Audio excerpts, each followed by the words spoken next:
Şehrin en iyi avukatları bizimle beraber. Senin direktiflerini beklerler.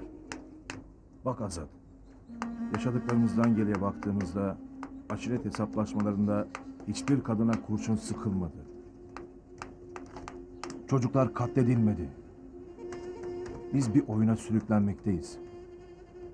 Eğer hedef sen olsaydın Azat, onlar için daha kolay olurdu. Demek ki bu vahşetin maksadı başka. Amaç aşiretleri birbirine kırdırmak. Biz düşmanı başka yerde mi arayacağız? Buradaysa da bellidir. Şayet Ankara'daysa da bellidir. Daha önce de sizinle konuştum. İçimizden biri kurban gidecekse o da benim. Siz illa mahkeme diyorsanız zaten avukatları tutmuşsunuz. Benim mahkemeyle işim yoktur. Ağam, belki haddim değildir. Zaten beni hiçbir zaman adam yerine koymadın. İster kız ister öldür. Aha sen de gittin. Biz buyruksuz ne yaparız? Kendimi kurban seçtim. Çocuklarımla da vedalaştım. Katıroğlu sülalesiyle beraber ölmek için emrini bekleyen. Görüyorsun Beritan. Bunlar sanırlar ki Şeron'un gitmesiyle her şey bitecek. Madem emir bekliyorsun, emri bekle. Şimdi herkes gibi sen de evine dön. Zaza, bunlara akıl ver.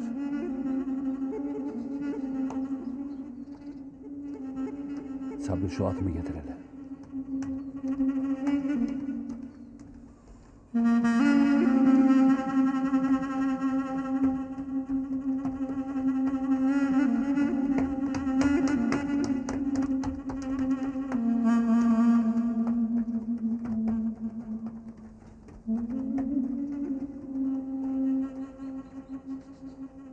Madem buyruk Azad'ın, Azad'a uyun. Gidelim. Azat.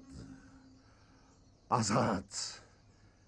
Göklerde de olsan, yerlerde de olsan, zindanlara da atılsan, kelepçelere de vurulsan, ipini ben çekeceğim Azat. Bey, suçu hiç kendinde aradın mı? Ölen çocuklar, kadınlar. Maşallah, maşallah. He ağam buradayım. Ne yapıyorsun orada? Hiç ağam manzarayı seyrediyorum. Tansu okulundan geri kalmasın. Nazo da Ankara'yı özlemiştir. Artık onları bir ara gönderirsin Ankara'ya. He fazla kaldılar. Yani yenge. Zaten küçük Mesut da Amerika'dan geliyor. Ben gitmek istemiyorum. He? Tabii canım. Burada küçük hanımın okul neyine? Burada aşk var, meşk var.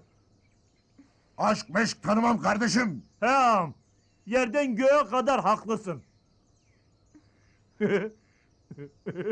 Ama baba... Hadi! Terbiyesiz! Yürü! Yürü!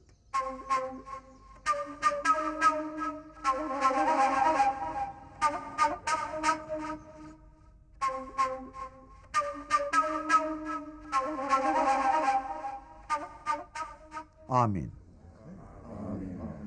Amin. Muhterem cemaat.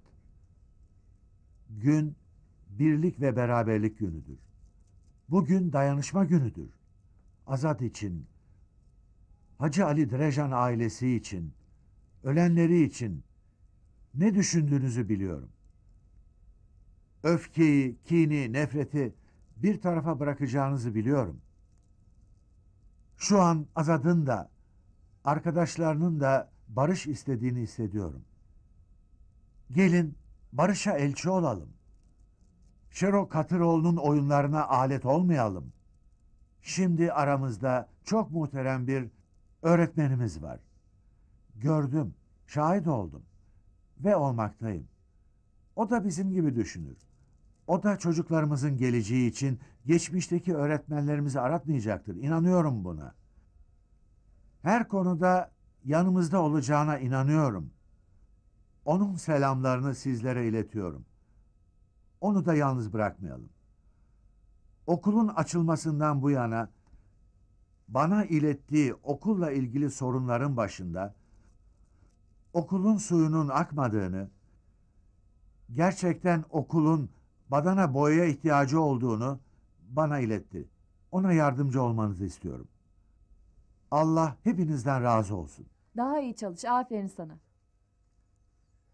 Evet, bu işlemi kim çözecek? Sen olmaz. Sen kalktın olmaz.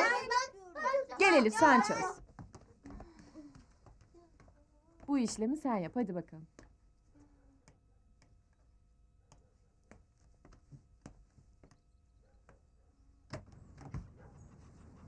Hocam kolay gelsin. Allah razı olsun. İsterseniz ben de geleyim. Sağ olasın öğretmen hanım. Sizin gelmenize gerek yok. Herkes seferber oldu. Patlayan borular onarılacak. Merak etmeyin. Hadi kolay gelsin. Sağ olun. Bakayım Elif, nasıl yaptın?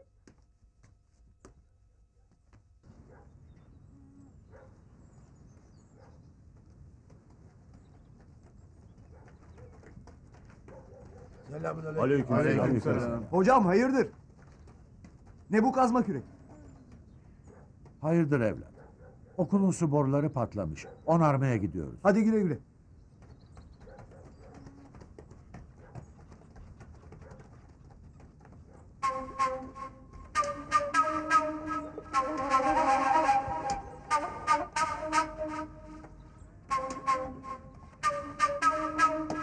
Tertip! Hadi köylüler okula su verecekler.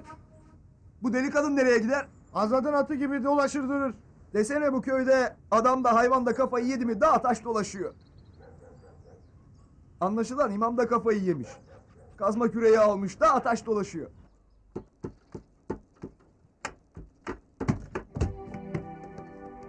Sen şuraya bak. Sen de bu tarafa. Söyle bakalım ihtiyar, Azat nerede? Azat kim? Ben Azat'ı tanımam. Bak ihtiyar.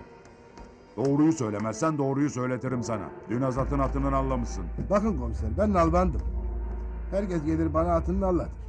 Eğer tahmin ettiğim kişi ise sabah atını getirdi, nalladım ve gitti. Sen şimdi Azat'ı tanımıyorsun. Ama bu adam arada sana geliyor. Evet doğrudur, herkes gibi gelmektedir. Anlaşıldı, bunu da alın.